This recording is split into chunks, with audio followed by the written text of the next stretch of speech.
ఈరోజు తెలంగాణ రాష్ట్ర ప్రభుత్వంచే ప్రపంచ జనాభా దినోత్సవ కార్యక్రమం వైద్య ఆరోగ్య కుటుంబ సంక్షేమం ఆధ్వర్యంలో జరుగుతున్న ఈ కార్యక్రమానికి అధ్యక్షత వహించిన ఏపీ సార్ ఎండి గారు కిషోర్ గారికి, అదేవిధంగా మెడికల్ డైరెక్టర్ చంపా నాయక్ గారికి, కుటుంబ సంక్షేమ కమిషనర్ గారికి, వైద్య విధాన పరిషత్ చైర్మన్ గారికి, ఆర్డి వరంగల్ సాంబశివరావు గారికి, డిఎంఎండ్హెచ్ఓస్కి వివిధ జిల్లాల నుండి వచ్చిన డిఎంఎండ్హెచ్ఓకి, వివిధ ప్రాంతాల నుండి వచ్చిన వైద్యాధికారులకు, అదేవిధంగా వివిధ హాస్పిటల్స్ నుండి వచ్చిన నర్సింగ్ విద్యార్థులకు, పుర ప్రముఖులకు, పత్రికా ప్రతినిధులకు, ఇక్కడ చేరిన ప్రతి ఒక్కరికి కూడా ప్రపంచ జనాభా దినోత్సవ శుభాకాంక్షలు, శుభాభినందనలు తెలియజేసుకుంటా ఉన్నాను.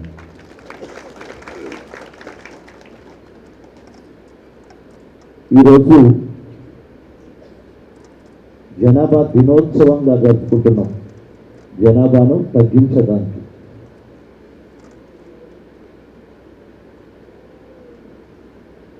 పరిమితమైన కుటుంబం, అపరిమిత సంతోషం.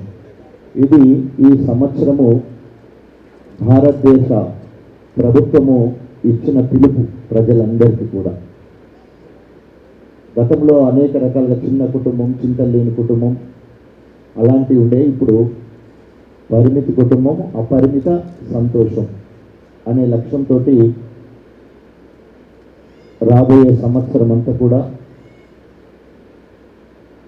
జనాభాను నియంత్రించడానికి ఎన్ని మార్గాలు ఉన్నాయో ఆ మార్గాలన్నింటినీ కూడా సమర్థవంతంగా నిర్వర్తించి ప్రపంచ దేశాల్లో మనకున్న పేరును, మనకు పేరంటే గొప్ప పేర్ల కంటే వెనకబడ్డ పేరే ఎక్కువ ఉన్నది. ప్రపంచంలో 186 దేశాలుంటే మన స్థానము 36వ స్థానం. ప్రపంచంలో ఉన్న బీద వాళ్ళలో ప్రతి 3వ మనిషి మన భారతదేశానికి సంబంధించిన వాడు. మనకంటే ఇప్పుడు చైనా దేశంలో అత్యధిక జనాభా ఉన్నా కూడా అది ముసలి దేశం అయిపోతూ ఉంది. అంటే అక్కడ ఎబో 65 years ఉన్న వాళ్ళు చాలా ఎక్కువ మంది ఉన్నారు. మన భారతదేశము యువ భారతదేశం అవుతుంది. యువకులు మన దగ్గర ఎక్కువ ఉన్నారు. యువకులు ఎక్కువ ఉన్నప్పుడు ప్రొడక్షన్ పెరుగుతుంది, ముసలి ఉన్నప్పుడు ప్రొడక్షన్ తగ్గుతుంది. ఇంకా లైఫ్ స్పాన్ భారతదేశంలో పెరగడం లేదు.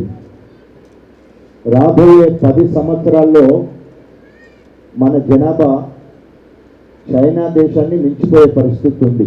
ఈ పరిస్థితులలో ఒక పక్క జపాన్, రష్యా లాంటి దేశాలేమో దినదినానికి జనాభా తగ్గిపోతూ ఉన్నది. వాళ్ళకి ప్రతి సంవత్సరం కూడా జనాభా తగ్గిపోతూ ఉంటే మన దేశంలో మాత్రము ఈరోజు భారతదేశంలో 123 కోట్లు.